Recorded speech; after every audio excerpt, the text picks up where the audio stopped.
Alright. Ladies and gentlemen, just hold on lang po. We're trying to go live.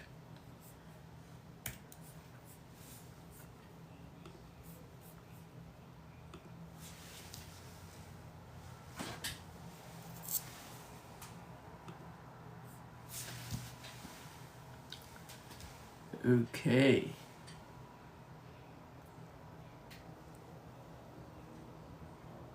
Alright, just give me a moment. Nihintay lang po natin si Miss Jenny Lou to join us. Alright.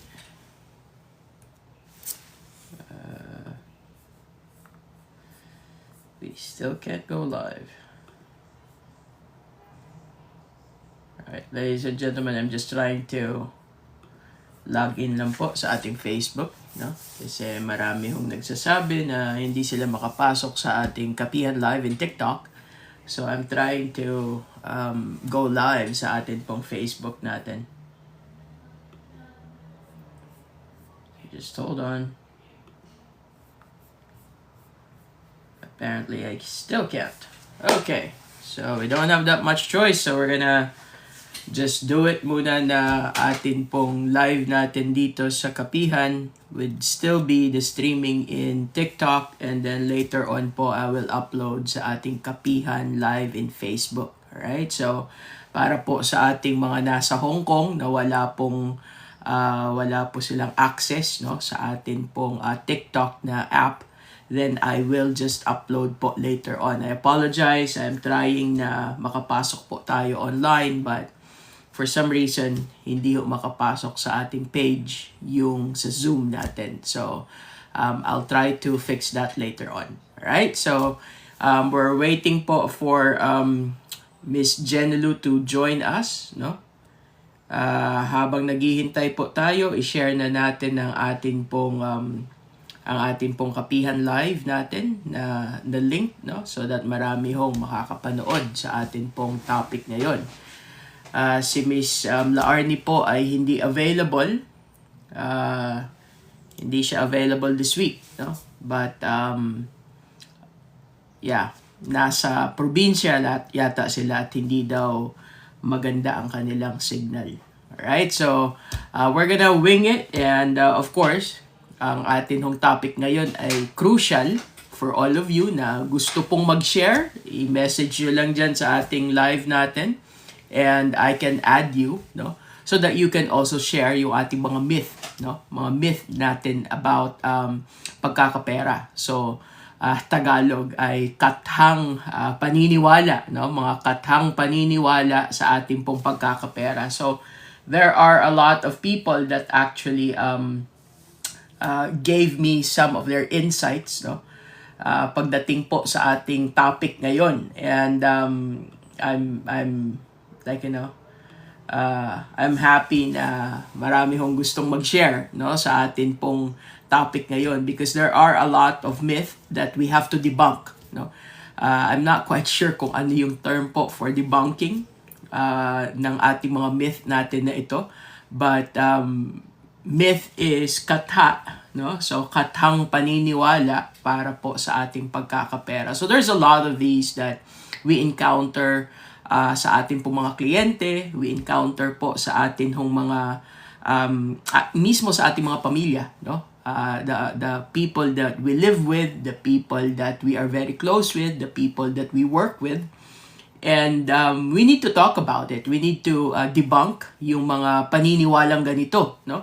Kasi marami tayong challenges na hinaharap or nahaharap natin pag tayo ay gumagawa ng presentation natin, no? Marami hong mga nagsasabi about the things that what they believe basically, which are not totally true, no? There are some that is true, but there are some of those that are true na depende po kasi sa kung yung taong kausap mo, no? Yung mga pwede niyang baguhin sa kanyang buhay. So, ladies and gentlemen, ang atin hong topic ngayon is very crucial for a lot of people who don't believe in personal financial management. Ulitin ko po.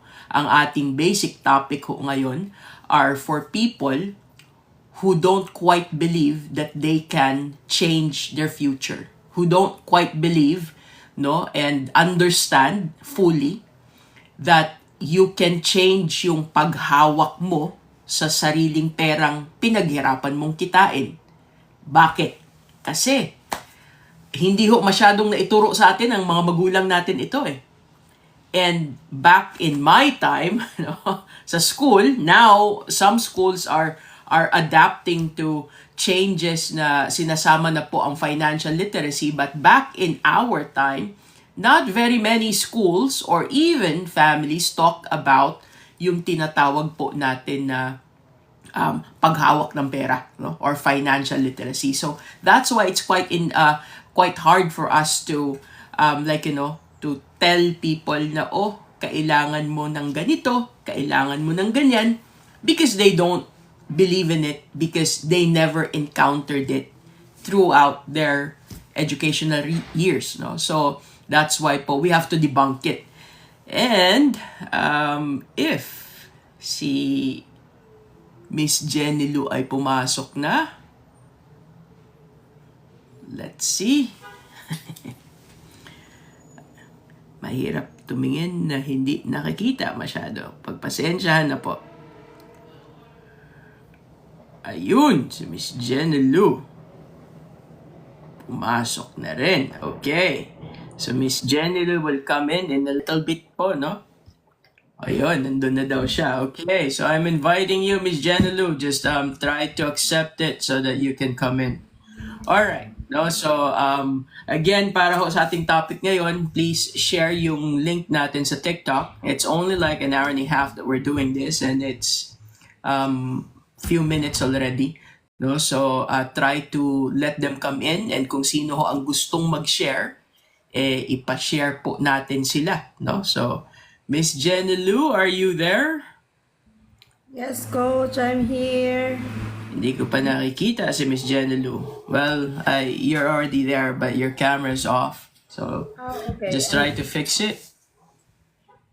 Yes, Coach. Are you Ayan. there? Oh, there she is. Okay, Miss Jenny Lou.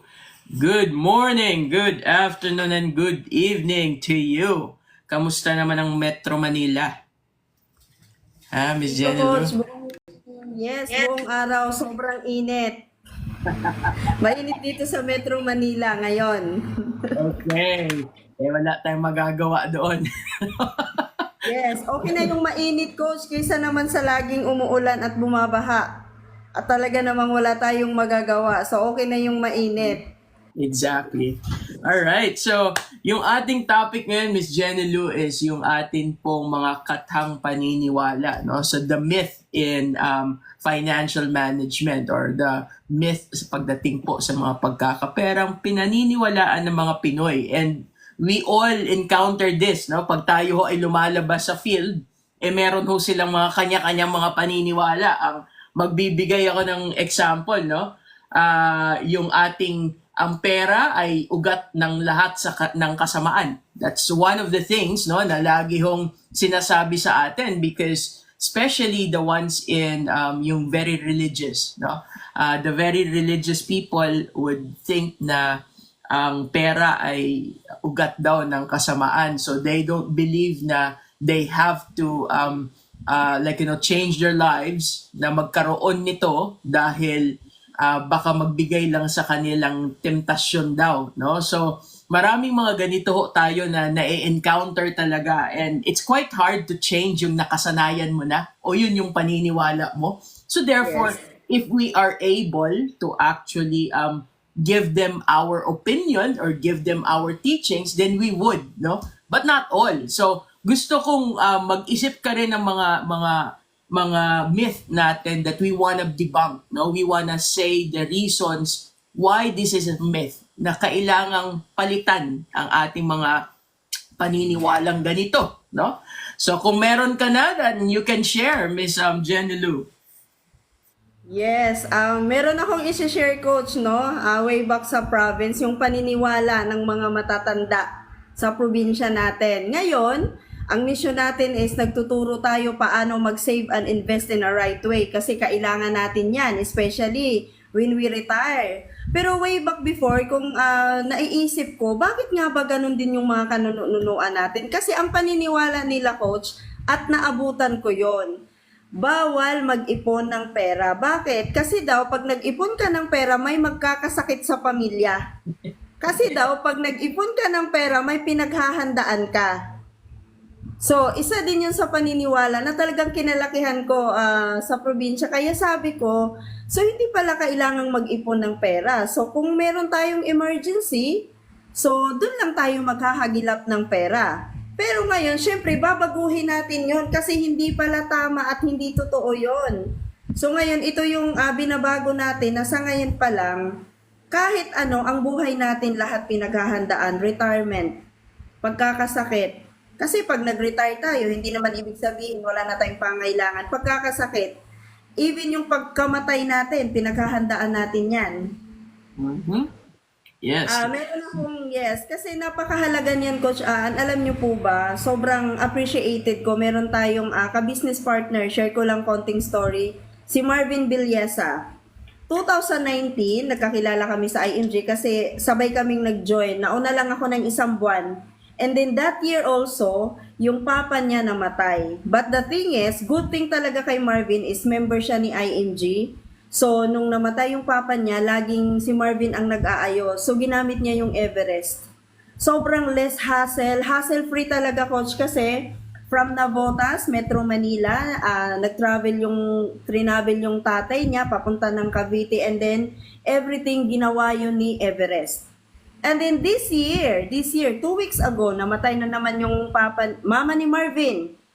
Pero dahil nga itong mga paniniwala natin na sinaunang panahon na bago na ngayon, sobrang napaghandaan. Alam niyo po ba, Coach Ann, this is a very funny story. Sinasabi namin lagi na kung sino man ang maunang mamatay sa amin, elite yung burol namin. Unlimited Starbucks. Kasi alam niyo po ba, babanggitin ko, kumuha ako ng siyam na plan ng St. Peter.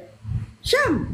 Pinagsabay-sabay ko siya kasi sabi ko, before ng Everest, sabi ko habang may pambayad pa, why not? Kasi pwede siyang ipagamit sa kapamilya, ipahiram sa kaibigan. So this time, nung namatay ang mama ni Marvin, hassle-free pa din. Tumawag siya sa Everest dahil Sunday that time, hindi siya na-accommodate ng Everest, okay lang.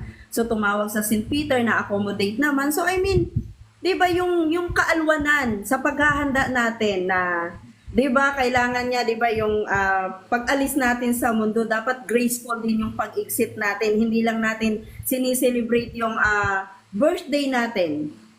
So talagang hindi naman din kami young generation kasi we're 40s na, pero binali namin yung mga paniniwala ng sinaunang panahon na hindi pwedeng mag-ipon kasi pag nag-ipon may pinaghahandaan, may magkakasakit sa pamilya. So 'di ba napaka hassle free kung lahat ng mga desisyon na paghahandaan natin, and then lahat isipin natin, and hindi natin kailangan ngayon isipin na wag natin pag-uusapan kasi ano ba yan, pinapatay nyo na yung tao. Actually, naghahanda lang tayo. So, Yes. yun yung sobrang easy, sobrang hassle-free, and then stress-free. Kasi Yeah. napaghandaan mo na. So, dapat ganun din natin baguhin lahat ng mga paniniwalang hindi pala totoo. Sa mga kapanahunan natin, yung sabi ng mama ko, kapanahunan ni Kopong-Kopong, kung sino yung nakakaintindi sa ganong kasabihan. So, yun yung naabutan ko, coach. Huwag mag-ipon ng pera, kahit nga yung pag-iipon sa alkansya, ay bawal. Kasi may pinaghahandaan ka, merong emergency, may mamamatay, may magkakasakit. So, ngayon, sabi ko, hindi pala totoo yun. Yeah. Lahat paghahandaan natin. So, yun yung pwede kong ma-share. Yes, one of the things. It's a very good example, no? So, isa-isahin po natin yan, no? Kasi marami ho talaga mga nakasanayan nating yan ho ang tinuturo nung tayo ay bata. Lalo na sa probinsya. And lumaki ho ako na yung mga nasa paligid ko are, the oldies that you live with. And isa din ho ako dyan sa mga naririnig ko yan, no? Naririnig ko yan sa probinsya po. So, it's hard to get away from it kung yun lang ho ang ating natutunan o yun lang ho ang ating nakasanayan, no? So we need to learn some, but the thing is not very many as well get the luxury of learning, no? Dahil hindi naman po sila na-expose doon as opposed to tayo ho ay exposed tayo sa social media, no? So pag exposed ka sa social media, you get to hear or watch or learn a lot of things because it's all over the social media. Just as in TikTok, kaya ho tayo nasa TikTok because it's easier na dumadaan lang sa iyong screen po ang yung mga videos that are available for you to watch and listen and learn from it. So, syempre ho, sa atin, dati wala naman pong internet, no? Wala naman pong social media, wala naman pong, ang ating internet noon ay yung mga chismosa sa paligid natin, no? Yan ho ang internet ng bayan noon. So, kung hindi ka nakatayo doon sa mga kasamahan ng mga chismosa, wala ka ho talagang maririnig, di ba? Or the ones na, halimbawa, meron ho tayong mga kasambahay natin, no? And some, or most, ang mga nagiging kasambahay po, yan yung laging nakakasama ng mga anak mo, no? So, kung yung mga kasambahay mo ay medyo ang kanilang paniniwala po is galing ding probinsya, then syempre, ano ho ba ang matututunan at malalaman ng mga bata? The same thing. Kung ano din po yung paniniwala ng mga kasambahay na lagi nilang kasama. And that's one of the things that we want to change. No? The reason why we are in social media, the reason why we are all over the world trying to give yung ating pong insights natin because we want to share what we have learned that everybody should know. No? So, before we go ahead, let me just continue muna sa ating topic natin. No? Hold on. Let me just change the screen. Pagpasensya na at hirap akong manood dito. Okay. So, let's begin. No? There are items na nasa list ko that there's a lot of people are sending me.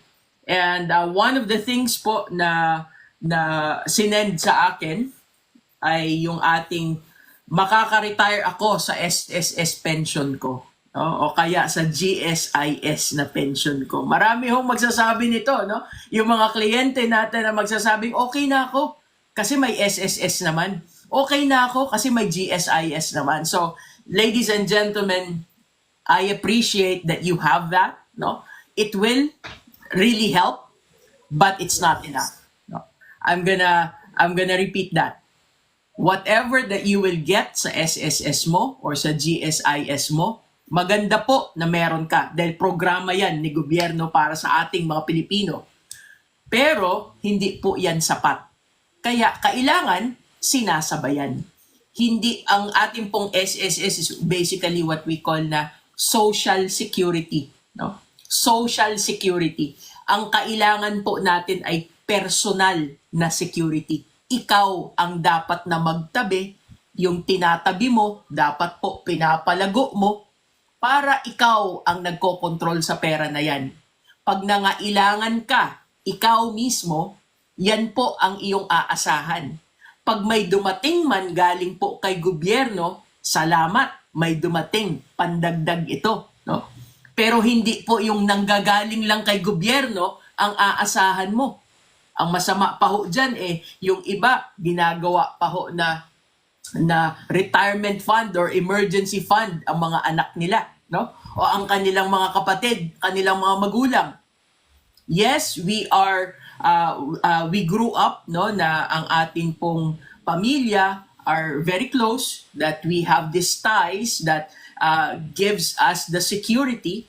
But ladies and gentlemen, tayo ho mismo, dapat isipin naman ho natin na may kanya-kanya din naman po silang pamilya. No? Yung ating pong mga magulang, syempre ho, kung ano man ang meron sila, yan na lang ho ang kanilang meron sila Ikaw, na bata ka, dapat ho ay ikaw ang magbanat ng buto, no? Para po ikaw yung tutulong sa kanila or magbibigay sa kanila should they need it because hindi nila napaghandaan dati. Tayo na medyo nakakaalam na po ngayon, especially with social media, especially with all of these financial literacy that's all over, no? that we can learn every single day. So, dapat ikaw, mas handa ka kesa sa kanila. So, wag mo na hong bawasan pa kung ano yung meron sila na naitabi. No? Dapat ho ay ikaw ang maghanda para doon sa bukas mo. So, ladies and gentlemen, these are one of the things no, na dapat ho ay dinidebunk natin. Meaning, ano yung katotohanan? Yun ho, yung paniniwala, pero may konting mali doon. No? Minsan talagang totally mali. No? Just as sinasabi nilang makakapagretiro ka sa iyong dumadating kada buwan na galing po sa Social Security or sa GSIS if you are an employee of the government. But we all know kung ngayon pa nga lang po yung sweldo mo na buong buo dumadating sa'yo, kulang na. Paano pa kaya pag ikaw ay nagretiro, nakapiranggot lang po ang matatanggap mo doon sa iyong manggagaling po sa Social Security mo or sa GSIS natin, no? So again, that is something na hindi po sapat. So dapat paghandaan mo. Pangalawa naman po, meron pa tayong marami pa nandito, no? Hindi ko kailangan ng insurance, no? Hindi ko kailangan ng insurance, hindi ko kailangan yung mga sinasabi na ako ay bibili pa ng insurance, gastos lang yan. Yan ho yung mga naririnig natin na sinasabi po lagi sa atin sa sa mga social media or sa ating pong mga postings natin in social media, no? Or sa ating mga kliyente, no, na sinasabi nila na hindi daw sila naniniwala sa insurance dahil gastos lang yan, no? O kaya scam lang kasi ang mga insurances. Well, ladies and gentlemen, ang ating pong mga insurances are basically ito ho ang ating security, no? Na dahil tayo ay nag-iipon pala ngayon, medyo hirap po tayo na makapag-ipon kaagad. Paano pag bigla tayong kinuha ni Lord ngayon? Napakarami kong inako na responsibilidad. So, si insurance po, si life insurance mo, yan ho ang magbabayad sa mga responsibilidad mo. Ibabalik niya yung sweldo mo na mawawala po sa iyong mga pamilya, no? So that's why it's important na meron ka na insurance habang wala ka pang ipon. Habang wala pang ipon. But there are a lot of people as well that they use insurance as their investments, as an option doon sa kanilang mga diversification ng investments. Why? Because ang insurance may mga tax advantages. So, if they are trying to grow their wealth, then one of them, they put it in the insurance so that it can grow kasama ng mga iba't ibang pinaglalagyan nila. So, it's one option as well. So, when you talk about, ang insurance ay scam lamang or ang insurance ay hindi ko kailangan, by depende ho kung sino ang kausap mo. Ang kausap mo ba ay marami ng ipon? Iisipin niya, sobra-sobra na pera ko. Hindi ko na kailangan ng malaking pera, no? Magbayad ng maliit, kapalit malaking pera. Kasi marami na akong pera, ayoko na ng pera. So, pwede ho na siya magsasabi, hindi niya kailangan ang insurance. Which I would agree sa kanya, no? Kung sinasabi niyang sapat na sa kanya yon, yun siya di ba? But the thing is, not very many are that way. Especially kung wala ho tayong ipon. At napakarami ho nating responsibilidad. Diba? So, yun ho ay mga debunking natin sa ating mga insurances. No? One more thing, which there's a lot of them, one more thing is, hindi pwedeng pagkatiwalaan si bangko. May nagsasabi po niyan, no? Which most, ang sinasabi po ay ang pera nila ay iwan lang nila kay bangko. Ang pera nila ay nandun lang kay bangko para safe. But there are people that are actually saying hindi ho nila paniniwalaan, no, or pagkakatiwalaan si bangko. So ito ang ating my notes for this is yung ating pong Philippine Deposit Insurance Corporation, ating PDIC, no, insures up to 500,000 pesos, no, per depositor.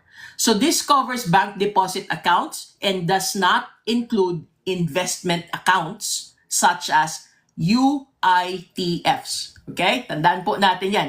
So, yung ating mga investment accounts po are not included doon sa ating PDIC na sinasabi, no? So, kung marami ho sa atin ang inyong mga pera ay nasa bangko lamang, sasabihin ko po sa inyo, kung lagpas ng 500,000 ang pera mo sa bangko, the rest po ay hindi na covered ng PDIC, no?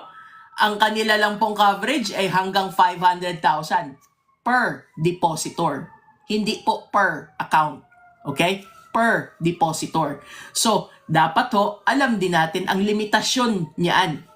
So, pag sinabi mo po na hindi pwedeng pagkatiwalaan si bangko, ang sagot ko rin po, again sa inyo niyan di ba ho, nung nagsimula ka, pumasok sa bangko or nagdeposito sa bangko, pagpasensya na ako yung ingay sa background ko at ako ay nasa city. So anyway, yung yung ating pong mga nakalagay no sa ating pag nag-deposit tayo meron ho tayong mahabang dapat basahin. Not very many actually read that, no? Not very many actually understand what it's written there.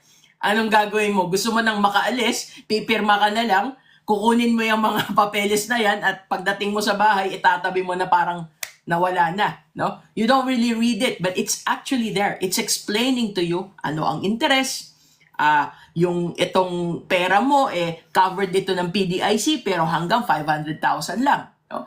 So for others who don't have that more than 500,000 sa mga bangko, I would say that yeah, you are covered by PDIC, no? So hindi ka mamomblema na pag nagsara si bangko yung pera mo wala na, no? Kasi covered ka. Basically, mismong si bangko may insurance, no? Yan ho ang tawag natin na PDIC. May insurance din siya para sa lahat ng nagdideposito sa kanya. But ladies and gentlemen, again, those are just for the deposits. If you have investments, investments are not included there. So, again, dapat ho nating alamin yung ating mga pinaglalagyan ng ating pera. Sayang naman po dahil ito yung pinaghirapan natin, di ba? Alright, so next po, no? Let me just take a look. Okay. Magandang investment ang time deposit. No? So magandang investment, yes. If you are diversification, no? Diversifying ang iyong investment. So time deposit rates are almost always much lower than inflation rates. So in the long run, you are actually losing money with time deposits due to inflation. Ladies and gentlemen, it's not only time deposit na much lower sa atin pong inflation. It's not always just time deposit. There's a lot of investments na kulang po ang kinikita, no? Than yung atin pong perang pwede mong ilagay doon sa ibang mga vehicles natin. But time deposit has been there for quite a long time that a lot of people, even in provinces, who put their money only in their savings accounts, have the knowledge na, oh, may iba pa ba ako na option? Diba? So, yung mga time deposit po na yan ho ang alam lang natin. But, ang time deposit would kind of give you what? 1%? 1.5%? 2%? Maybe at most 3%? At most na yan? Magkano ho ang ating inflation? No? Ang dapat ho ay tingnan mo, magkano nilulugi ng pera mo? Magkano ba kailangan mo? Diba? Tandaan ho natin, meron kang pangarap. Yung pangarap mo, maaabot mo galing sa pumapasok sa bulsa mo kada buwan. Pumapasok sa bulsa mo kada linggo, kada araw. Pag tinotal mo po ang lahat ng pumapasok sa bulsa mo, malaking pera yan. Pero di ba ho, kada araw, kada linggo, kada buwan, may lumalabas din na pera dyan sa pumasok na pera sa bulsa mo? May lalabas ho Pambayad sa bahay, renta, mortgage, kuryente, tubig, pagkain, grocery, tindahan, medisina, pang-edukasyon ng mga anak mo. Gastusin mo araw-araw. Wala pa ho dyan yung mga luho natin. So ladies and gentlemen, kung nababawasan po ang pumapasok sa bulsa mo, paano mo pa maaabot ang bukas mo? Yung goal mo, yung pangarap mo. So kailangan ho, parte ng pumapasok doon sa bulsa mo, hanapan mo ng mataas ang interest, di ba? Hanapan mo ng mas mataas kesa doon sa inflation rate. Para kung ano po yung ninakaw ni inflation galing doon sa sweldo mo, yung kinuha niya dahil nga nagtaas ang bilihin, dapat ho mabawi nung iyong ininvest na dapat kumikita siya mas mataas kesa doon sa inflation. Kung ang alam lang po natin ay ilalagay mo lang ang pera sa bangko, not even 1% ang kinikita, itatax pa. Babawasan pa yung kinita ng gobyerno natin. Tapos meron tayong time deposit. Magkano kinikita? Less than again the inflation. So kahit kumita siya ng konti, babawasan pa ng taxes, ibig sabihin, hindi pa rin naabot yung ninakaw po ng inflation sa ating pera. The value of money. So ladies and gentlemen, this is our debunking of our time deposits. It is not enough just to outpace yung inflation. So, eto ho again, no? Few things that we have heard na eto po ay mga sinasabi sa atin ng ating mga kliyente, mga mahal natin sa buhay, mga kaibigan natin, kumare, kumpare, no? All of them always almost say these things. Alright, so yung mga nandyan po, may mga nababasa ka ba, Miss Jenny Lou, na gustong mag-share? Kasi kung gusto nyo po mag-share, I'm gonna add you sa ating link. Magsabi lang kayo dyan, no?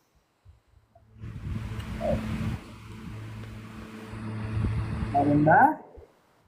So far, wala pa naman, Coach. Meron tayong greetings from Flower Angel. Hello po, watching from UAE, Dubai. Happy Kapihan po. Alright. And Ma'am Nympha is here. Good day, Kapihan Live. Awesome. Okay. Alright. So, yung ating pong mga nanonood, no, I know that it's quite hard for them. There's a lot po na naghihintay pa rin sa Facebook because they're used to watching ating streaming natin in Facebook. But unfortunately, we're having a hard time logging in sa ating pong Facebook using our Zoom. That's why I opting muna dito sa Kapihan after po ng ating TikTok natin sa Kapihan, Kapihan sa TikTok, ay dina-download ko po and ina-upload ko sa ating page natin in Facebook. And also our YouTube. We have our full episodes natin sa YouTube. So just search lang po ang Kapihan Live sa YouTube and you will see yung ating pong mga full episodes natin doon, and you can share it as well, no? So let's continue. Kung yung ating pong mga nandito medyo mahiyain, wala tayong magagawa dyan, mahiyain i-share nyo na lang po ang ating link natin, no? But we're gonna continue. So sabi ko nga po kanina, yung isa po na lagi nating naririnig ay yung ugat daw, no, ng kasamaan ang pera. So ayaw nilang magkaroon ng pera kasi nga they're very religious at baka sila ay maging masama, no, dahil nga may pera sila. So masasabi ko lang po doon, no, I'm not gonna say anything bad with your religion, with your faith, with your belief, no? That's to each his own. But the thing po ay sinasabi ho natin dyan na ang pera po ay kasangkapan lamang, no? Ang pera po ay kasangkapan lamang na ginagamit po ng taong may hawak ng pera. So basically ho, ang ating sinasabi dyan ay nasa atin, tayong may hawak ng pera, ang magsasabi na, gagamitin ko ito sa kasamaan o gagamitin ko ito sa kabutihan. So ladies and gentlemen, hindi po evil, hindi po pinagmumulan ng kasamaan si pera, dahil yung tao pong humahawak niyan, kung talagang masamang tao na siya to begin with, then masamang tao siya na nagkaroon ng pera, na ginamit niya po ang pera sa kasamaan, no?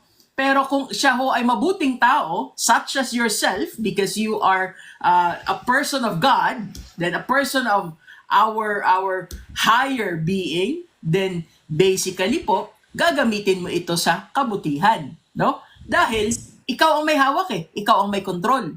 Ibig sabihin po, tool lamang si pera. So, when we say that ang pera ay root of evil, then it is a a myth na dapat ho ay medyo mapalitan na ang pag-iisip nito. On the other hand, no, dagdag lang po doon is that if you do believe that money is the root of all evil, then I'm gonna tell you this. Money is also something that could help you to spread the kabutihan. Yes. On top of that, no, the money that you could use to help others is also something that could also help you for the rest of your life. Kasi po, ang atin naman pong pagbalik kay Lord, hindi naman ho natin alam kung kailan yan. Pero, kada araw po, kailangan natin kumain. Kailangan malakas ka, no? Para ikaw ho ay pwedeng lumabas dyan at tumulong sa lahat ng maraming tao.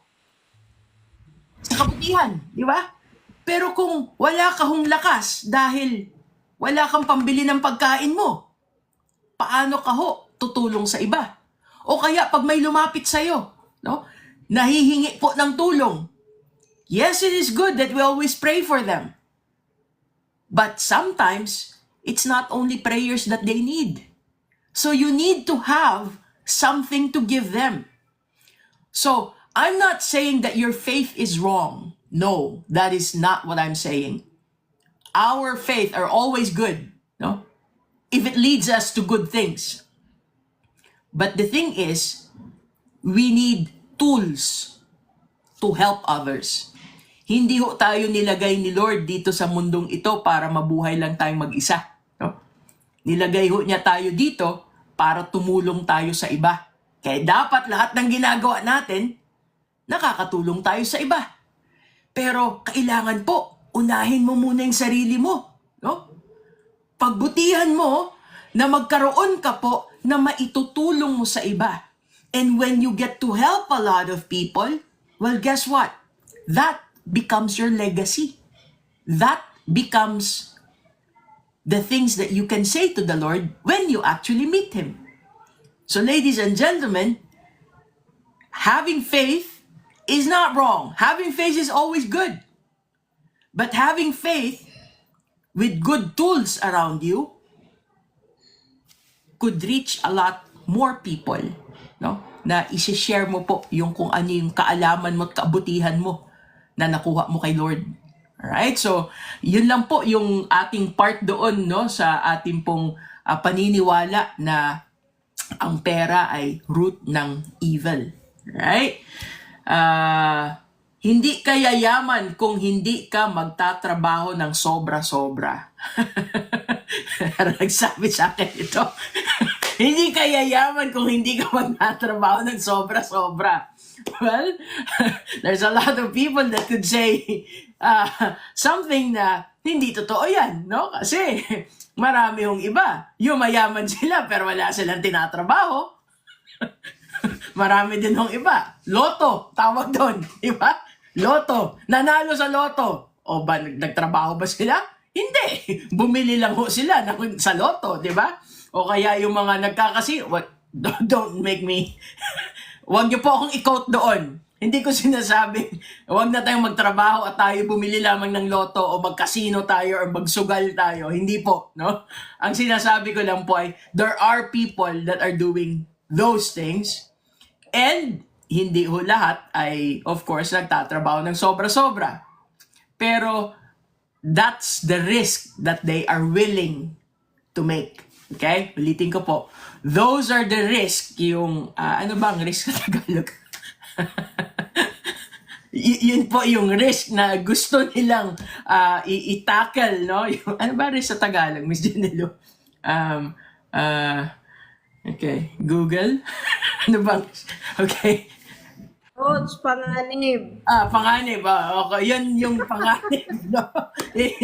the panganib or the risk that you are willing to make, no? Na ilalagay mo ang pera mo, isusugal mo ang pera mo para lang po na ikaw ay magkumita ng pera na hindi ka na magtrabaho ng sobra-sobra, no? So again, it's not an entirety na tama and not an entirety na mali, no? Depende po sa sitwasyon. But the thing po is, meron tayong masasabi na may lesser risk, no? Lesser na panganib, no? Yun yung ikaw ho mismo ang magtatabi, sisiguraduhin mong may naitabi ka na pera at palalaguin mo yung pera na ikaw ang nagkokontrol, hindi yung iaasa mo sa iba na, oh, eto pera ko, palaguin mo, no? O kaya sasabihin mo, o may nagsabi sa'yo, o mag-invest ka sa akin, 3 buwan lang, 1 buwan lang, doble na yan. Ikaw naman maniniwala ka kasi hindi natin napag-aralan, di ba? But the thing is, pwede hong pag-aralan, pwede ho nating masigurado or ma-lesser ang ating risk by having calculated risks, no? Kasi lahat naman ho ng investments, there are risks. So I'm not gonna say na walang risk ang pag-i-invest. No? But it's calculated. Pag sinabi ho natin calculated, ibig sabihin, ang sinusugal mo na pera ay perang pwede mong sabihin na extra na yan. Kasi naprotektahan ko na ang mga importante. So yung aking extra, malugi o manalo siya, no? Ay okay lang kasi extra yan. Siyempre, hahangarin ko na ito ay kumita ng malaki kasi na-calculate ko na kung magkano dapat ang kitain yan sa etong oras na kailangan ko siyang pakitain. Dahil meron akong goal eh. So, kung hindi siya kumikita ng sapat doon sa aking ina-anticipate na dapat siyang kumita, ililipat ko, no? That you call that calculating. You calculate the risk that you are willing to make. And then if you don't get that enough, dahil po yung meron kang goal, then of course, what you will do is that you will actually move on to the next na investment mo, di ba? But that's calculated risk. So ladies and gentlemen, if you are willing to invest your money, make sure po na pinag-aaralan natin. Simulan mo ng financial literacy, financial education, so that you will know what to prepare first, ang tamang hagdan sa pagpapalago ng pera. Dapat po solid foundation tayo, no? Bago ka pa mag-invest. And then, when you have the solid foundation, then of course, you totally invest your money. But again, sinasabi ho natin na yung atin pong sobrang pagtatrabaho, sa simula po, talagang kailangan natin gawin yan, no? Kailangan ho talagang magkaroon ng trabaho para may pang-invest ka. Kasi kung wala ka hong pang-invest, dahil hindi ka nagtrabaho, paano po lalago ang pera kung wala si pera? Diba? So, kailangan ho natin na ibalanse yan. Kailangan ho ay matutunan kung ano ang tama. Right? Okay, so Miss Jenna Lou, you have more to share? Yes, Coach, a little bit lang. A Okay, little bit. alright. While listening to you, yes. Talagang yung mga paniniwala natin sa mga sinaunang panahon. And then, even ngayon, meron pa rin siyang mga tao, Coach, na naniniwala na doon sa mga sinasabi na yun nga, ang pera is yun yung ugat ng kasamaan. Kaya hindi naman kailangan magkaroon ng maraming pera kasi at the end of the day, mawawala naman tayo sa mundong ito. Yes, totoo naman yon. Pero yung goal kasi natin, katulad ng sabi mo, Coach Aan, yes, ang pera is tool yan. Habang nabubuhay tayo sa mundo, kailangan nating mag-survive every day. So, syempre, kailangan natin ng pera. Kasi kung ikaw nga, tsaka Coach, marami nga ang mga tao dyan, no? Wala ngang pera, ang sasama na nila, 'di ba? So, hindi totoo na ang pera is ugat ng kasamaan. So, yun yung binabago ko talaga ngayon kasi isa din yan sa mga naririnig ko. Like, oh, ikaw, Miss Jen. And then, aside from that, 'di ba, Coach, 'di ba? Nagsisikap tayo para mabago yung buhay natin, para sa future natin. And then, may mga taong mga salbahin na talaga. And then, if they ask something from you and then napagbigyan mo, and then for 4th time, 5th time, hindi mo na napagbigyan, anong sasabihin nila sa'yo? Sama naman ng ugali nito, porkit may pera, porkit nagkaganyan, ganyan na, sama-sama ng ugali. Which is, Sila yung nagpapasama sa tao talaga. Hindi yung pera yung nagpapasama sa atin. Actually, tao.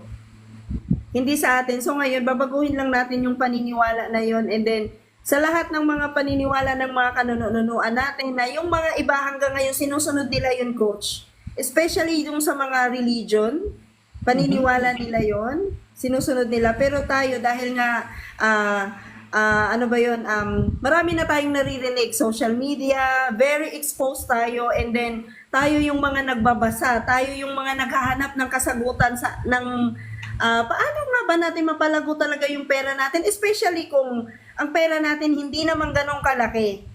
Siyempre, hanap tayo ng choice. Paano ko siya ma-save na magkaroon ng maayos na balik sa atin?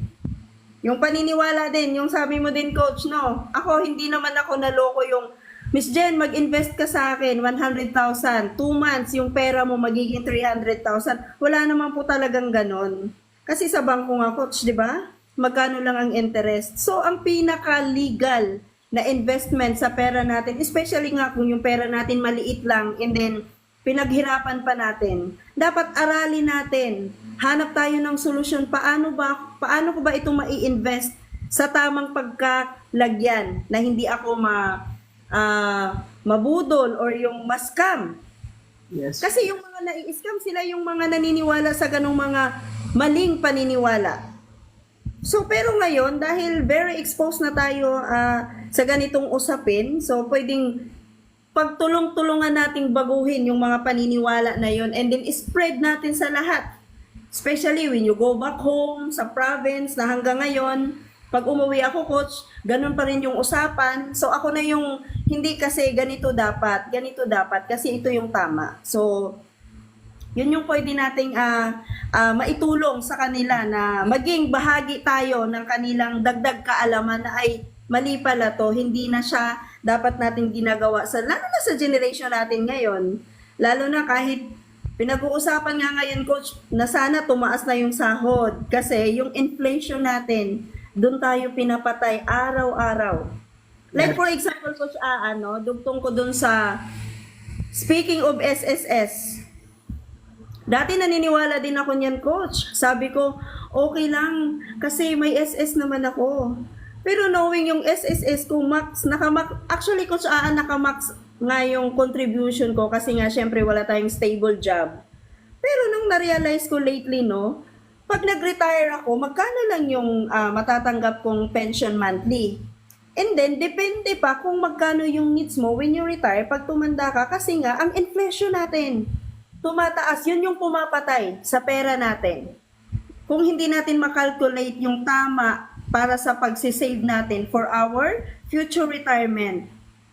So, sa atin, tayo lang yung nakakaintindi pag pinag-uusapan natin yung ganito. Pero our mission is, dahil nandito tayo, maging kasangkapan tayo sa ibang tao na ipalaganap natin yung mga ganitong aral, ganitong financial literacy. Kasi yun talaga yung dapat. So, sana magmula sa atin yung maputol na yung cycle, coach, no? And then yung mga maling paniniwala about kaperahan na dapat hindi ganito, na dapat okay lang pala ganun, sapat. And then, yung isa pa, coach, okay lang walang pera basta sama-sama ang pamilya at masaya. Yes. And then for me, sabi ko, kung ako walang pera tapos sama-sama tayo, iinit ang ulo ko. So hindi na, paano pa magiging masaya yon? Di ba? Paano pa magiging masaya? Isa sa paniniwala.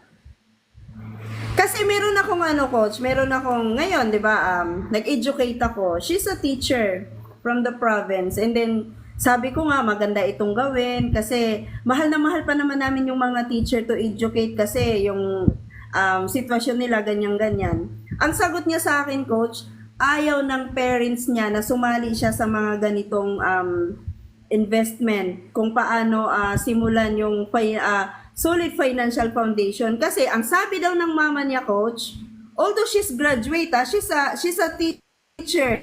Ang sabi daw ng mama niya, anak, okay lang mahirap tayo. Hindi mo kailangan yan sa buhay mo. Di ba, coach, hanggang ngayon nag-i-exist pa din yung ganyang paniniwala. So, wala akong masabi. Sabi ko, oh, okay. Kung ano man yung paniniwala nyo, valid yan, so irespeto natin yan. Pero I mean, di ba, wag tayong sumuko, tatagan natin yung mga kalooban natin. Paano ko ba ito mapuputol? Paano ko ba ito mapapaniwala na hindi naman na kailangan yung, di bali nang walang pera, basta sama-sama ang pamilya at masaya. And then one more thing, coach, yung sabi nung ibang mga old parents na, bakit? Nabuhay naman kami ng asawa ko na ganito, na maayos naman. Komportable naman kami sa buhay. Paniniwala din nila yon. So, Sagutin bakit natin. kailangan ko bigyan ng ganyan? Sagutin natin, isa-isa. No? Sagutin natin. So, pag sinabi na, na hindi natin kailangan yan. So, ang sinasabi po ng ating mga magulang is that they wanted to live simply. That's basic things that they wanted to tell the kid na wag kang humangad ng masyadong mataas kasi okay naman tayo. They wanted to live simply. The thing is, ang hindi po naisama doon sa comment ng magulang ay yung tinatawag ho natin na the what ifs. The what ifs in life that did not happen up to that day na sinabi niya. No? Wala pang nangyari the what ifs na mangailangan ka ng biglaan na pera, nawala ka. The what ifs na mawalan ng trabaho, walang pambili ng pagkain. Ano ang gagawin? Yung iisipin mo na okay lang naman mangutang, no? Uutangin ko yung ating bigas doon sa tindahan, yung ulam doon sa tindahan kasi kikitain ko naman yan. Paano kung yung kikitain mo ay hindi na dumating? Paano kung yung kaisa-isang tao na siya yung padre de pamilya, bigla hong nagkasakit at wala ng pangbayad? No? Ultimo sa pagkain na lang. Ladies and gentlemen, ang atin pong mga paniniwala na ganyan, hindi ho natin sinasabing mali. No? Living simply is enough for most, no? For most that we talk to because they live their life up to that point na okay naman sila. Pero po, pag nangyari yung mga hindi inaasahan, anong gagawin natin? Hindi kasi natin pwedeng sabihin na, simple lang naman ang buhay ko. Walang mangyayari sa akin. Simple lang naman ang buhay ko. Makakakain ako araw-araw. Simple lang naman ang buhay ko. Hindi ako magkakasakit, hindi ako mapapa-ospital. Hindi ako mawawalan ng trabaho. Kaya ang mga anak ko kakain yan. No? Kasi kikita ako. Paano kung ikaw mismo ang nawala? Paano yung mga anak mo? Paano kung ikaw, na sinasabi mong hindi ka magkakasakit, hindi ka mawawalan ng trabaho at simple lang ang buhay mo na ipapasa mo sa mga anak mo, ay wala ka na po dyan para ituloy ang simpleng buhay na yan. Ladies and gentlemen, we are not judging how you live your life. We are simply making a point that whatever life that you know up to this point, ay hindi mo masasabing bukas ganun pa rin. Tandaan mo po, anything can happen. And the thing is, you don't just wanna carry on sa kung ano ang meron ka at yun lang din ang ipapasa mo sa mga anak mo because you want them to have options in their lives. Tandaan niyo po, nagbabago ang ating panahon. Nagbabago po ang pangangailangan ng lahat. So, kung ang ating kaalaman lang po dati ay yun lang ang ating ipapasa at isasabihin mo sa mga anak mo na, wag mo nang pag-aralan yan. Kasi, nabuhay naman tayo na masaya at magkakasama tayo. Okay naman po yun, no? Na magkakasama kayo. Pero hindi po habang buhay, lahat kayo magkakasama. Dahil po, pag ang isa sa inyo na inaasahan ng lahat ay kinuha na Lord, alangan naman sabihin mo, magkakasama pa rin kayo. Diba? Hindi na po pwede. Alam mo, isama mo sila lahat doon sa libingan. Buhay pa sila, ikaw lang ang kinuha ni Lord. Diba? So, again, it is all right up to a certain point. It is okay up to a certain point. But you can never say that whatever that you have encountered up to that day that you said it, will continue as the same. Every single day po, everything changes. And I'm gonna give you this example because of that, everything changes, no? Just recently po, I think it was a Tuesday or Wednesday of this week, ay lumabas po yung what do you call this, yung news about that it baffled me. It baffled me na pinost ko po sa mga group chats ito. Dahil ito po yung ating kinakatakutan, no, na dadating sa lahat. Ang ating inaasahan na trabaho ay pwede pong mawala. No? Ang ating pong inaasahan na trabaho ay pwede kang palitan just because someone else can do it better. Lahat naman po tayo, laging ganon ang ating problema. Ikaw na may trabaho, ikaw na empleyado, ikaw ho ay pinagbubutihan mo ang trabaho mo. But whatever that you know, ay pwede pong magawa ng iba ng mas maganda or mas magaling. Pwede silang mas magaling sa'yo eh. Bakit? Kasi may alam sila na hindi mo alam. Huminto ka na sa kung ano ang kaalaman mo dahil kaya mong gawin ang trabaho mo sa kakayahan mo. Pero kung may ibang pumasok na may iba silang alam, dagdag sa kaalaman mo at kaya nilang gawin ng mas better ang trabaho mo. Di ba ho, pwede kang palitan? Kung ikaw ho ay medyo tumatanda na, which all of us are growing old every single day, every single week, every single year.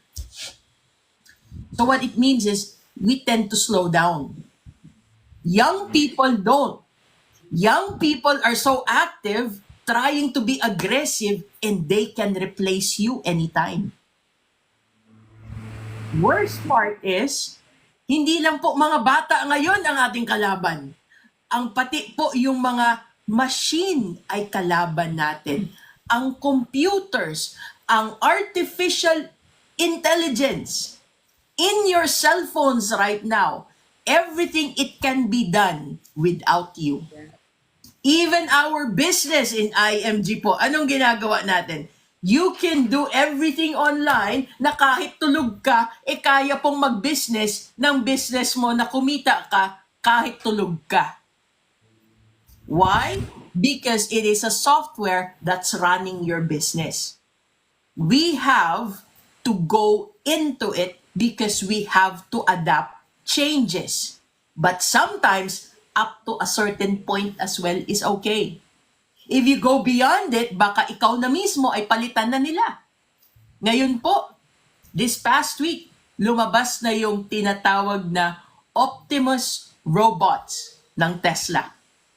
Pati po yung robo-taxi, robo-vans. Wala nang steering wheel, wala na rin siyang mismong taong magdadrive dito sa mga may software na mga sasakyan. Mismong uupo ka na lang, sasara ang pinto at dadalhin ka na niya kung saan mo man pinrograma na doon ka pupunta. Wala na pong taong magdadrive sa'yo. Ano kaya ang napalitan doon? Even the operators of Uber, of yung Grab taxi, nawawalan na sila because you can replace it. Ladies and gentlemen, there is a good thing that there's a person in every aircraft, in every vehicle. Because there's the human mind that's going to say na, oh, hindi ko dapat gawin ito. Hindi lang yung naka-program sa kanya na, oh, dapat ganito ka mag-drive. Sometimes, the human brain has better decisions than a computer. Doon tayo pumapasok. But, as the rate, as where we're going right now, tatanggalin na po yung tao eh. Computer na. Computer na ang magpapatakbo. So, yung robot po na nilabas ngayon, it's only between $20,000 to $30,000 each. $20,000 to $30,000. I'm gonna tell you this, dito po sa North America, ang ating pong sweldo sa isang buong taon ng mga labors, no? Entry jobs can give you $30,000 40,000. Entry jobs, this is for the kids basically na magtatrabaho sa isang buong taon ha. Pero kailangan bayaran ng employer ang kanilang SSS, ang kanilang SS, ang kanilang medical, ang kanila pong mga benepisyo. Kailangan bayaran yan ng employer. So kahit may sweldo sila kada taon, na let's just say, yung 30,000 tatapatan, no? Sweldo yun sa isang taon. Pag si employer ay bumili ng $30,000, isang empleyado na yon, maintenance lang ang kailangan niya. Ibig sabihin, for the next how many years, hindi na ho siya magbabayad ng sweldo. So bakit hindi yun ang kunin niya? And on top of which, nilimit ang pagbebenta ng robots na ito sa mga maramihan dapat. The same with robo-taxi, the same with robo-vans. Nilimit sa pangmaramihan pag bumili ka. Why? Because they are getting yung sa mga employers natin. So kung ikaw ay operator ng taxi, yes, you can buy them because you will have a lot. But that means that natanggal na yung mga drivers sa maraming yon. Eh kung marami tayong maging operators, do you think there'd be taxis pa? No. Lahat ng ngayon na bawat isang taxi ay meron kang ikaw ang driver, sarili mo lang ang taxi, mawawala na yan. Sinong gustong pumasok sa isang taxing luma kesa doon sa taxing bago, in and everything? Ladies and gentlemen, all of us will be replaced. Kung ang inaasahan mo ay ang trabaho mo lang, di ba ho? Medyo tayo ay mawawala na.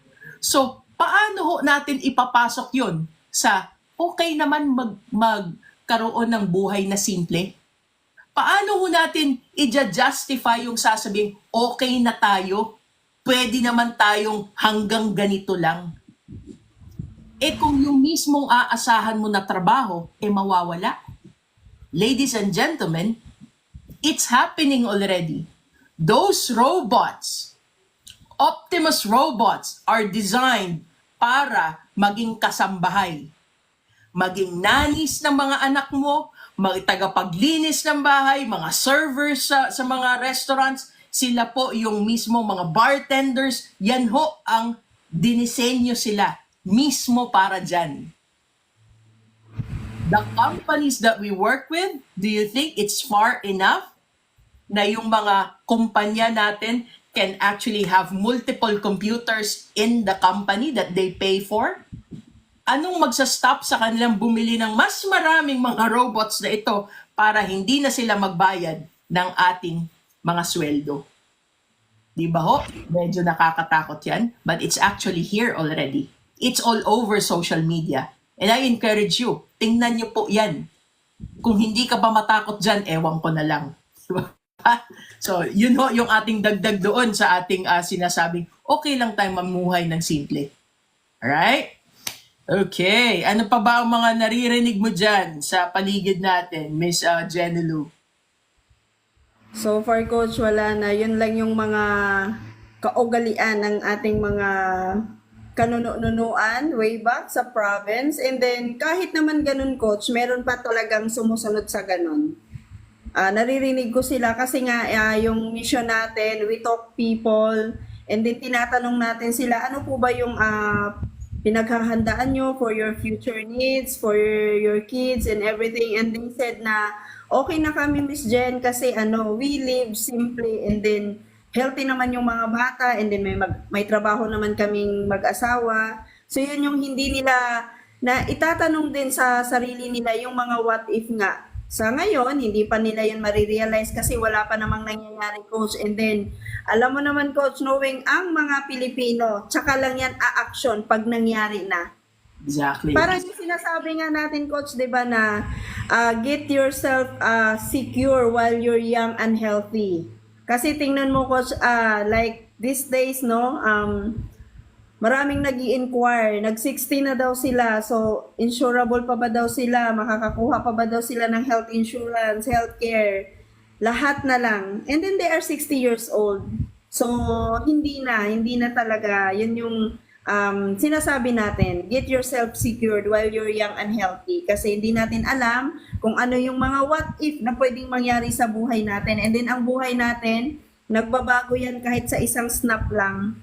So while we are, very active sa ngayon, productive, so maging thanky tayo sa ating pagplano sa ating kinabukasan. Yun naman yung lagi nating pinipreach everyday, especially tayong mga campaigners ni IMG. Kasi andito na coach andito na si IMG. Meron na tayong very good company na mag-guide sa atin. At hindi na natin kailangan yung napakalaking halaga para makapag-umpisa. Yung sapat na makakapag-ipon ka, and then at the same time, alam din natin na, di ba, while you're saving, you can earn as well. So, anong gagawin natin? Sipagan natin na i-discuss din natin sa lahat ng mga taong hindi pa nakakaalam about financial literacy.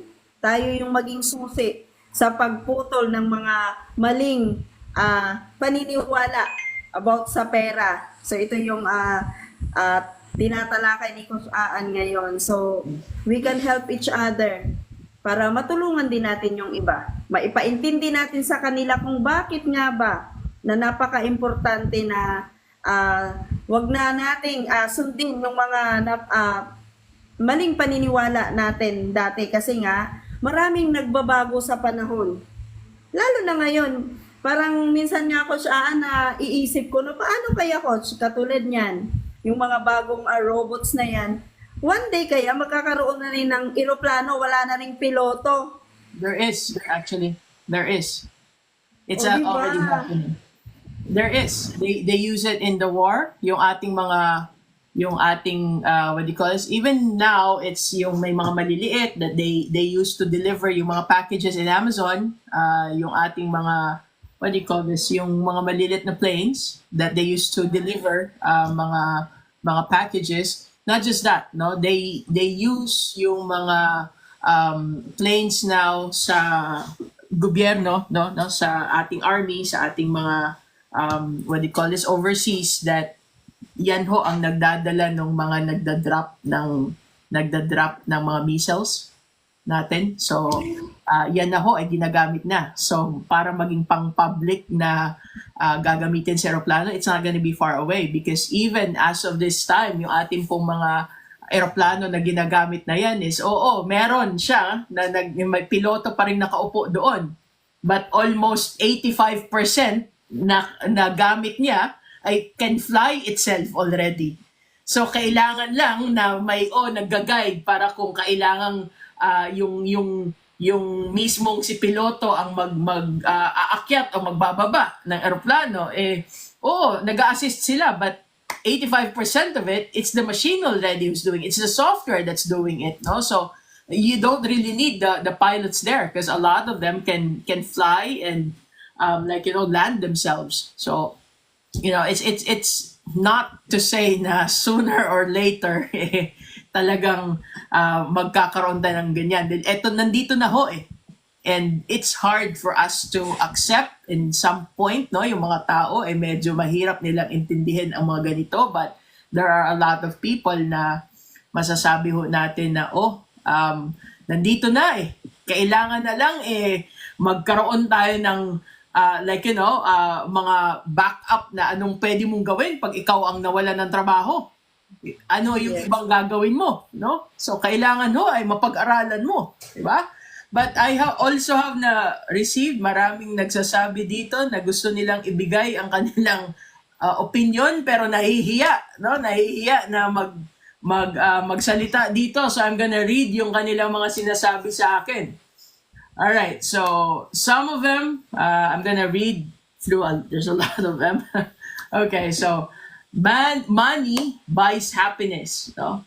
Myth 1, money buys happiness. So ang reality ho natin is that yung one's basic needs are met, additional wealth doesn't guarantee happiness.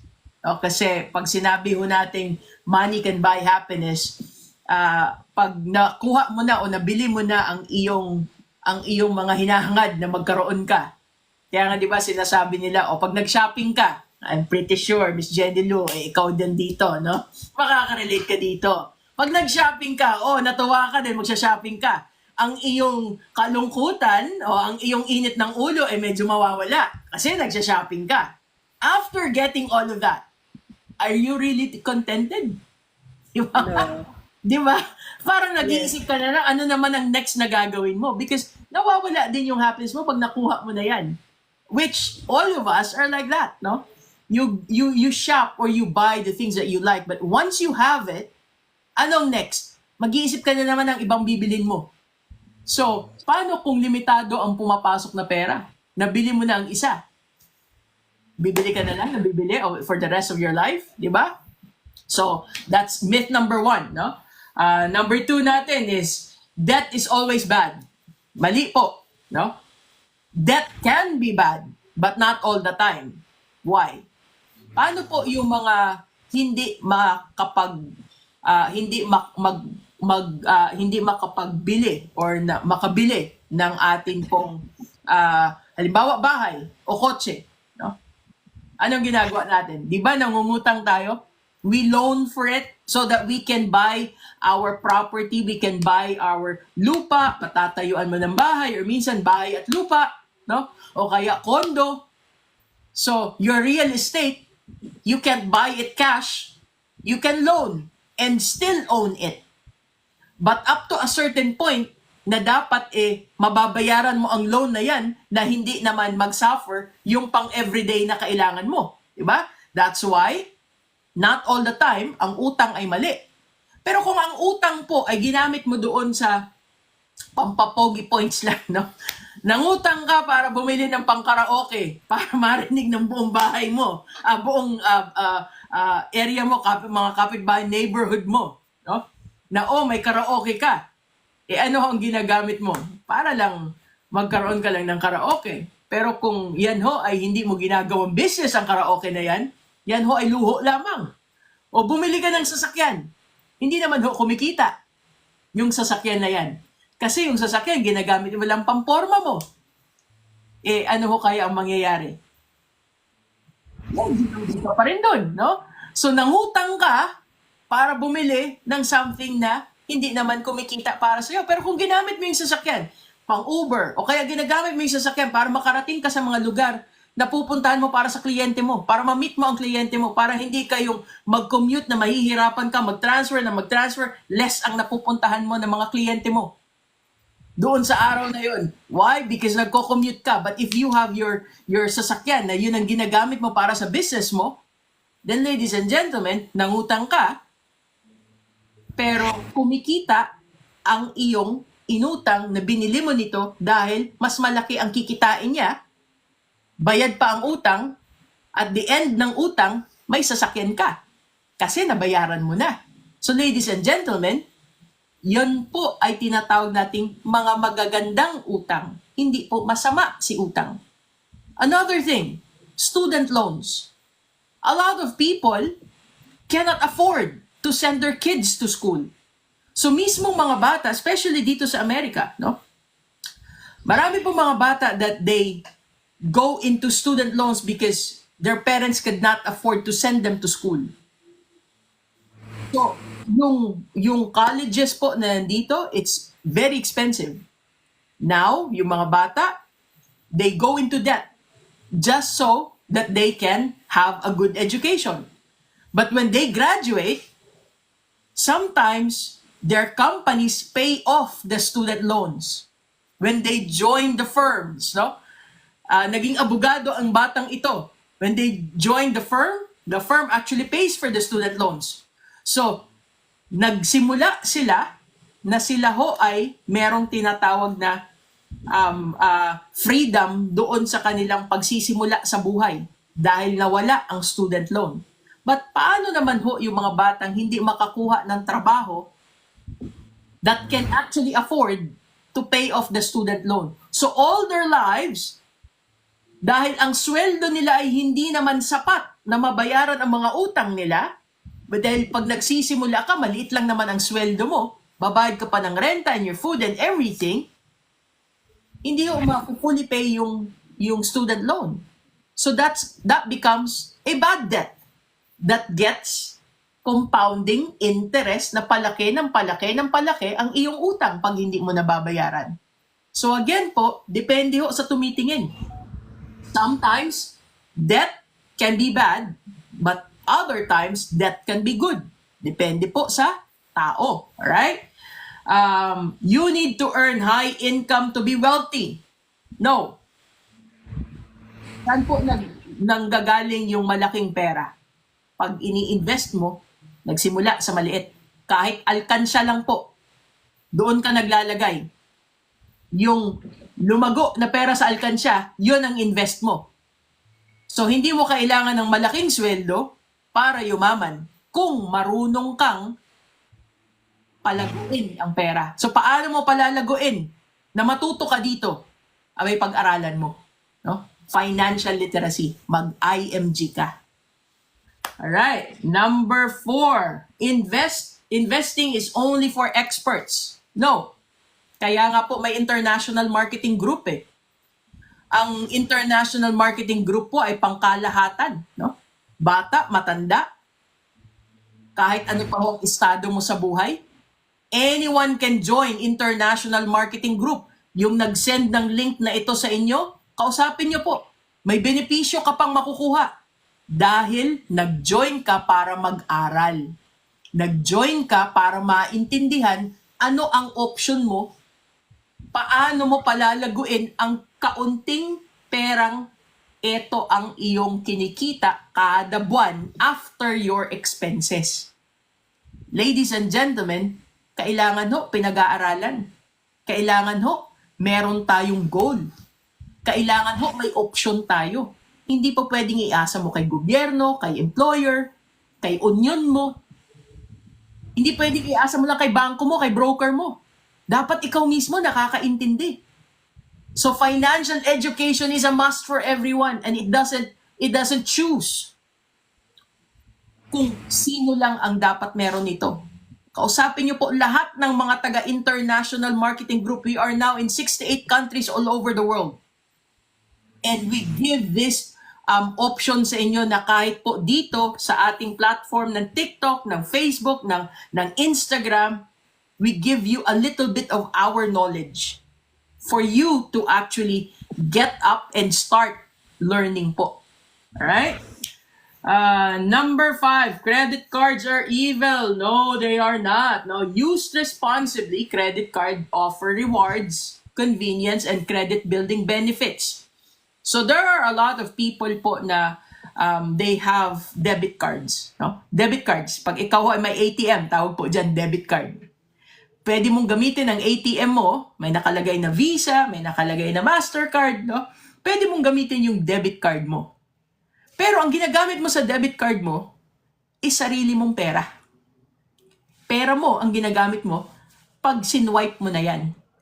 There's what we call na credit card. Credit cards you can have, hindi mo pera ang ginagamit mo. Pag sinwipe mo yan, gamit mo ang pera ng creditor mo. Pero, meron lang po yan na 21 days or 28 days, depende po sa kung sinong creditor mo, that they give you that money is free for you to use. But the next cycle, you have to pay it off. Doon mo bayaran. So sa loob po ng 21 or 28 days, na libre yun, yung perang nandoon po sa investment mo, can still earn.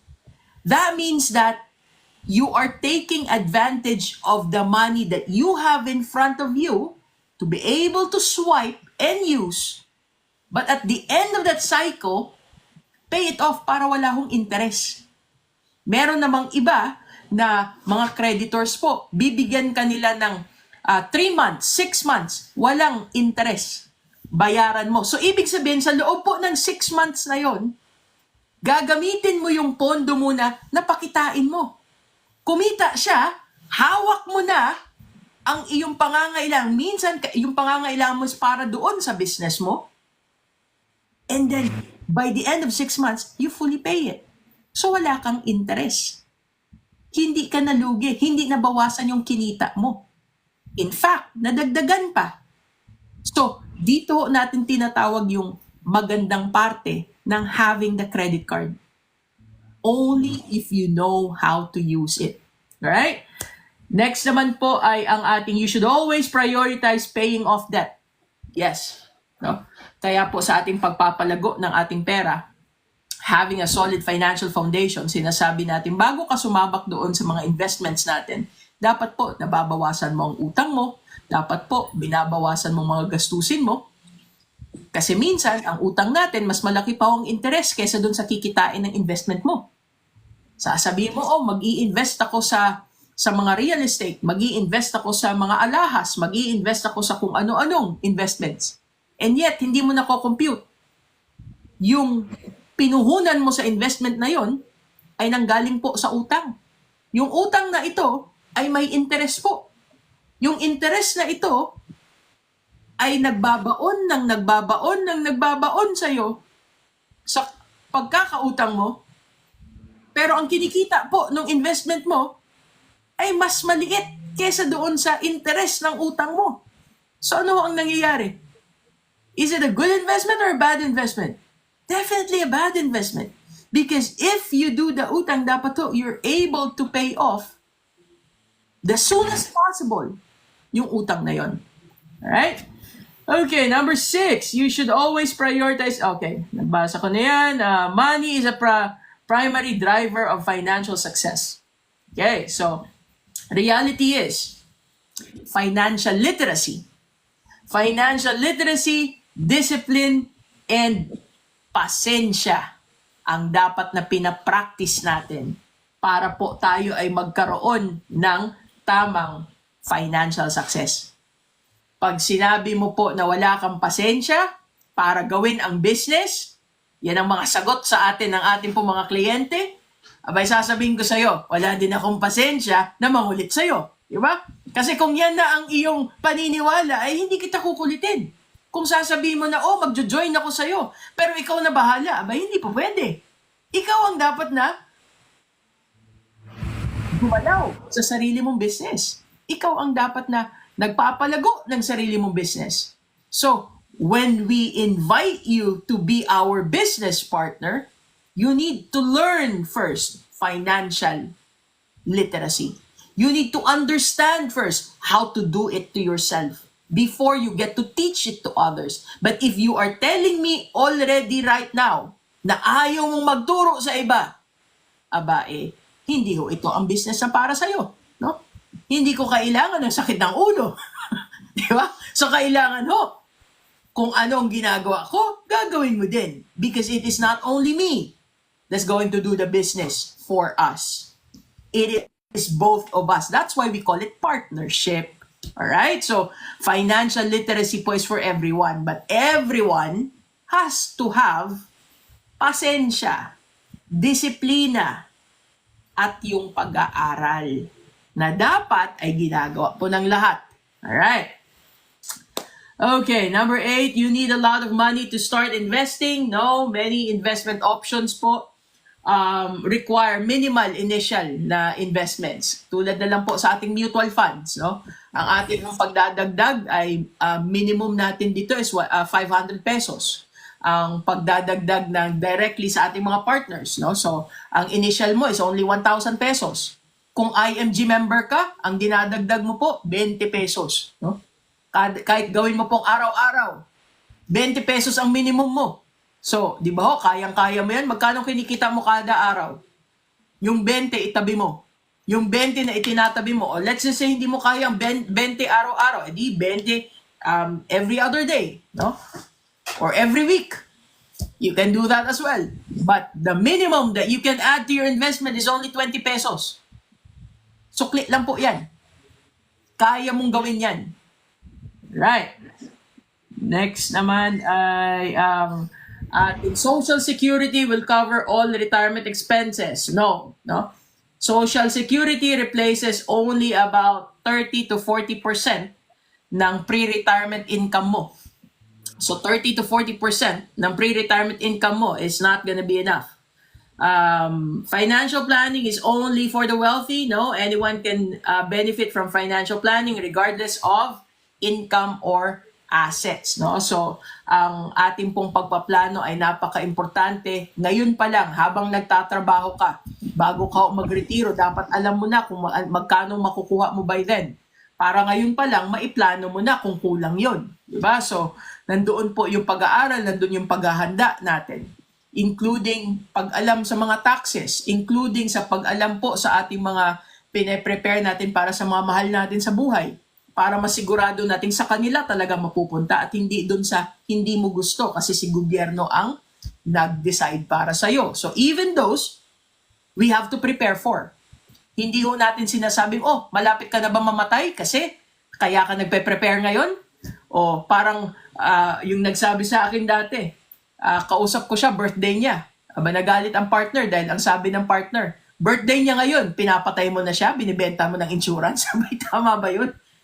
Dahil binibentahan, dahil itinuturuan ko about the insurance, protecting himself, nagalit yung partner dahil pinapatay ko daw siya. Diba? So, that's another myth.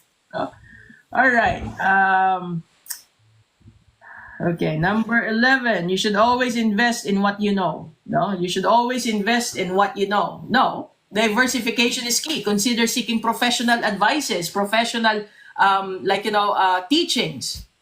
You should always invest into personal learning, literacy, financial literacy. You should always put yourself first. Ang pinaka-importante po sa lahat, tayo mismo ang mag-aaral. Ang number one na dapat mong gawin na ikaw mismo ang mag-aral ng para po sa ikabubuti ng pera mo. Ikaw din ang nagtatrabaho, di ba? So kailangan may kasabay na pag-aaral. Budgeting means depriving yourself. Napakaganda po nito. No? Budgeting means depriving yourself. Ibig sabihin sinasabi nila na marami magsasabi, lalo na yung mga nagpapadala ng ating pong mga sweldo, no? Pinapadala po sa pamilya nila, ating mga OFW. So pag sinabi nilang kailangan mag-budget, ang pakiramdam po ng kanilang mga pinapadalhan na pera, nangunguripot na daw sila. No? Dahil sinasabing mag-budget. Actually, mali yan. Ang budgeting means na kailangan mo lang alamin kung saan napupunta ang pera para maiplano mo kung saan ka nagkukulang na mapag-aralan mo kung paano i-adjust mo. Hindi po yan kakuriputan. Yan ay tamang paghawak ng pagkakapera. Mali lang po kasi ang nakasanayan. So, pag nagsabi ka na, ako ay nag-IMG, mula ngayon ay gusto kong malaman ano ba ang binabayaran ng lahat ng aking perang pinapadala sa inyo. Sama na ng mga sama na ng ugali nito. Yun ang nasa isip po ng mga pinapadalhan mo. No? Kaya nagagalit sila kay IMG. Kasi ang tingin nila si IMG, ang napaka-kuripot na nangyari sa iyo, no? Dahil nag-IMG ka. So, ladies and gentlemen, ang ating pong sinasabing pagbabudget natin is understanding your option. Understanding what are the things that you still need to adjust from today because now you know kung magkano lang pala ang iyong naidadagdag sa iyong iniipon sa pambukas mo. So, kailangan natin ng budgeting. Alright? Emergency funds, aim for 6 to 12 months depending on our job security, no, and expenses. So, ang ating pong emergency fund. So, sinasabi nilang 3 to 6 months. Ngayon po, 6 to 12 months na. Hindi na pwede ating 3 to 6. That's one of the myth now, no? Lalo na po nung nangyari yung ating pandemya na yung binibigay ni gobyerno ay nagagalit pa tayo yung ayuda kasi kulang na kulang.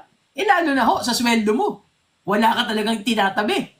Dapat magalit ka sa sarili mo. No? Hindi kay gobyerno. Magpasalamat ka kay gobyerno dahil nagbigay pa sila sa'yo. Pero sa sarili mo, ikaw magalit. Dapat at least 6 to 12 months na katumbas ng sweldo mo or katumbas ng gastusin mo sa bahay ang tinatabi mong emergency fund. Imagine niyo po yan. Hindi ganun kadali mag-ipon. Yan. Pero, kung may masimulan ka, kahit maliit, dagdag ka lang ng maliit, ng maliit, ng maliit. Yun lang po, hanggang maabot mo. At least may nasisimulan ka. Di ba? Alright. Next is paying off the highest interest debt first is always best. So those are one of the things na kailangan nun natin gawin. Reality, consider the debt snowball method or consolidating debt. That's another thing po. But not very many are known pagdating sa ganito sa Pilipinas, consolidating sa mga utang. But ang sinasabi ho natin na tinuturo nating madali, no, na magagawa ng lahat ay yung ating pong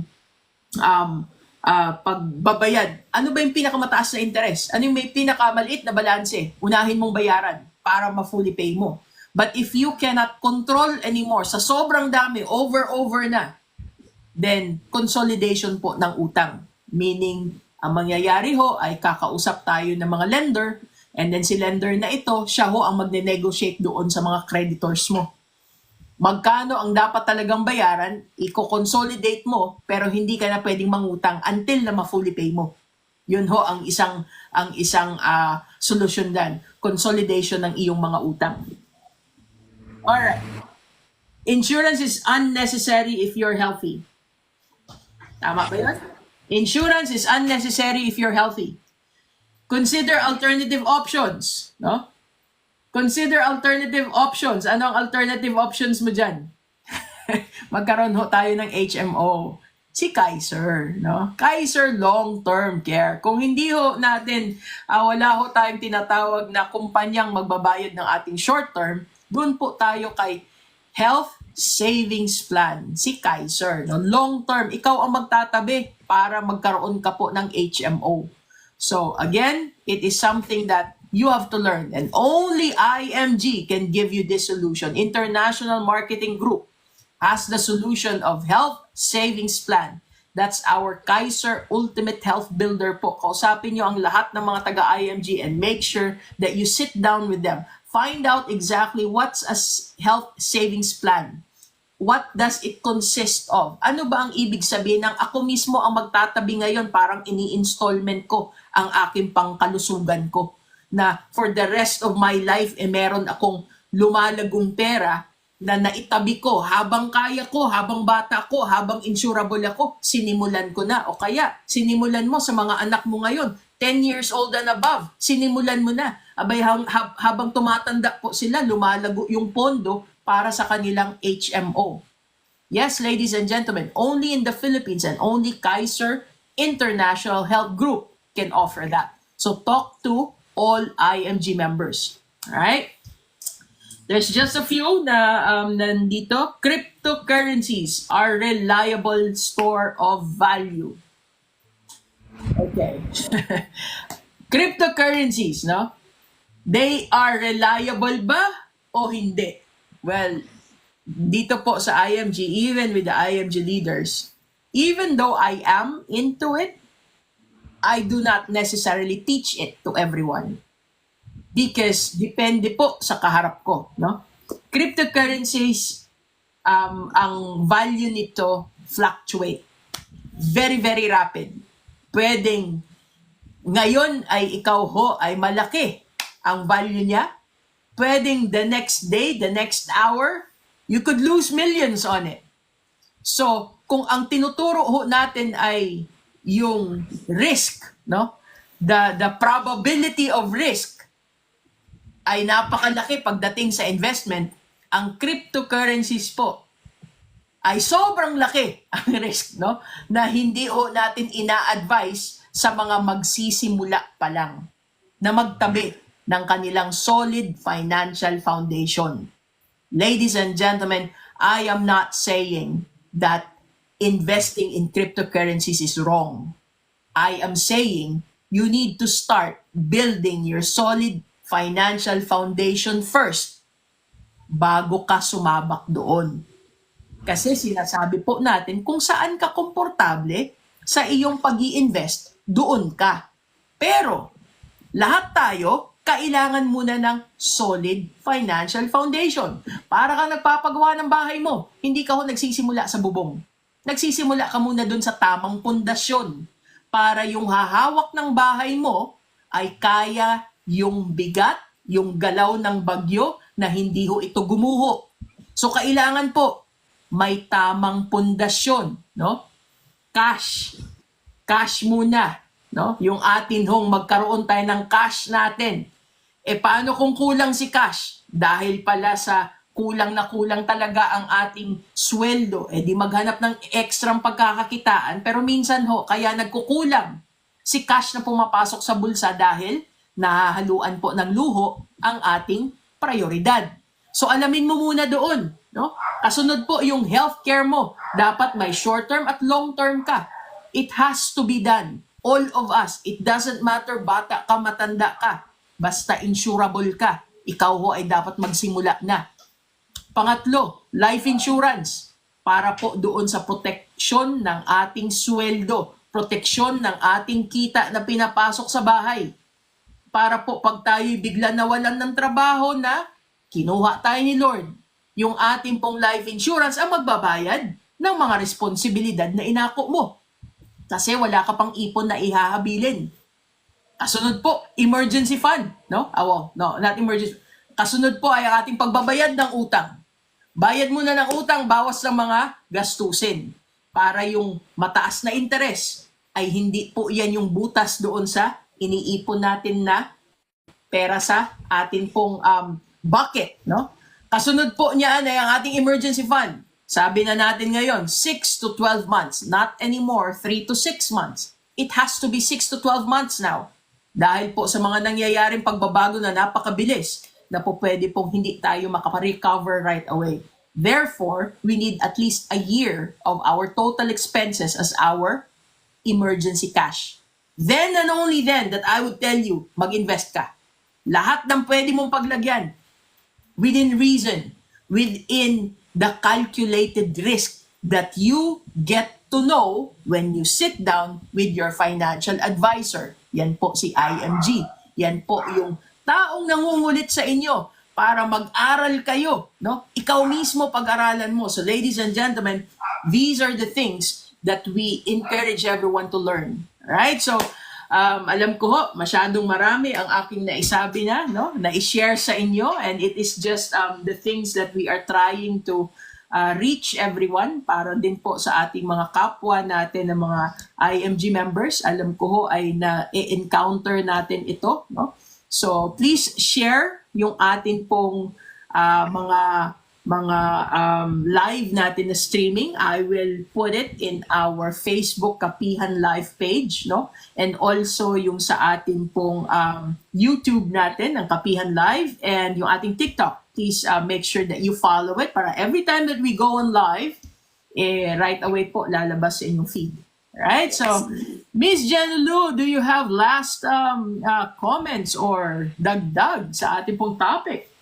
Yes, ayun coach, no. Nakikinig ako. I'm still learning from you, of course. Tama naman, lahat talaga pinagpaplanuhan, kaya andito si International Marketing Group to guide us. And last thing, coach, yes, money can buy you happiness. That's true. Especially yung sinasabi natin, deserve ko to, kailangan ko ng S24. So yes, of course, money can buy you happiness. Siyempre, masaya ka. Pero isipin din natin, nowadays, when you get older, alam din natin na money can buy us peace of mind. So anong gagawin natin? Dapat may timeline din yon. If you are happy buying things kasi nagpapasaya sa'yo ngayon, dapat i-balance mo din. While you're happy buying material things, dapat maging masaya ka din using your money buying your peace of mind. Ano yon? Protection for yourself. O, diba? So, balance lang dapat. Ganon ang buhay natin. Hindi lang dahil masaya ako, deserve ko to, so doon ka lang mag-focus. Of course, you have to focus as well. Ano ba yung bukas? Ano ba yung need ko din? Hindi lang estiletos, hindi lang gowns, hindi lang make-ups. So, di ba? Sooner or later, when you retire, anong kailangan mo? Kailangan mo ng komportabling buhay. So, we are here to help sa lahat ng gustong matutunan ang financial literacy. So, lagi kayong mag-attend ng Kapihan Live. Kasi kahit ako hanggang ngayon, I'm still learning. And thank you so much, Coach Ann, sa napakaganda at very useful na knowledge na pwede pa nating i-share sa karamihan natin, especially sa ating mga kababayans na laging nagtatanong, Coach, paano ba ako makakapag-ipon? Kasi gusto ko nang umuwi ng Pilipinas, gusto ko nang mag-business, ganito, ganon. Marami tayong pwedeng gawin. So, uulitin ko ulit, if you have no money to invest right now, kasi yun yung problem natin every day, invest your time into knowledge. So, financial literacy, financial education is the key. Awesome, awesome. Yes. No, thank you everyone. And thank you Miss Jenny Lou for always gracing us ng atin pong time dito sa Kapihan, no? Tonight or today ay hindi ulang po pwede si Miss La Arnie to join us. So Miss Jenny Lou was kind enough na by samahan po ako, no, dito ho sa ating Kapihan. And of course, I inviting all of you, kung sino ang mga mga leaders sa atin na gustong sumama sa atin dito, I will welcome it, no? We have options that we can add people to give their knowledge po pagdating po sa ating pong mga kaalaman sa pagkakapera. So again, next week ho, another episode natin ng Kapihan on Sunday, 10 p.m. in the Philippines. And of course, here in New York, it will be that 10 a.m. in the morning. Alright, so maraming salamat po. And please share yung ating pong TikTok natin na page, no? Para ho, mas marami tayong maabot. And of course, anything that you can use as part of your social media ninyo, pwede nyo pong kumuha kayo ng mga portions dito, no? I-cut nyo and then you can share it. I'm opening it to everyone. Alright, so maraming salamat po and thank you again, Miss Jenny Lou, and I'll see you guys back here again next week. Yes, Coach. Alright. Thank you, Coach Aan, and thank you, everyone. We'll see you next Sunday again sa ating Kapihan Live. Alright, God bless Thank you, everyone. Coach. Bye-bye. Thank you. Alright.